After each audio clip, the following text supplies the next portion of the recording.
guys, nandito tayo sa new shopping mall here sa Panglao ha, sa Alona. Ano pa, hindi pa siya fully occupied ng lahat ng mga stores. Sinabi na daw occupied na lahat, pero wala pang mga hindi pa puno, no? Hindi pa puno siya. So okay naman guys. So tayo ha, front view kung ano ang itsura dito. This is the parking area right here. Yung strip siya hanggang dito, hanggang dyan. Okay? So, may mga strip lamps.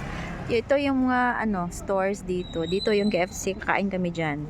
Tapos, ito yung guard natin. Okay? Ayan. Ganyan lang siya, guys. Simple siya. Maliit pa siya. No? Pero okay na din. Uy, kaysa wala naman, no? So, I like it. I like it. Siyempre. Natin, guys. Kung ano yung flow. Saan na ba yung family ko? Ay, hindi.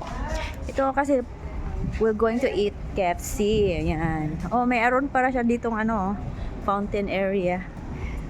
Maganda talaga pag merong mga tanim-tanim, no? Kasi nakakaano ba yung sa sun. Wishing well yata to eh. Wishing well ba? Yeah. Oh, you can put a coin in there. Okay, dito guys, yung frontal area sa sa road. Okay, yung ganyan dito. Oh. Ganyan siya, ganyan lang siya ha, yung itsura.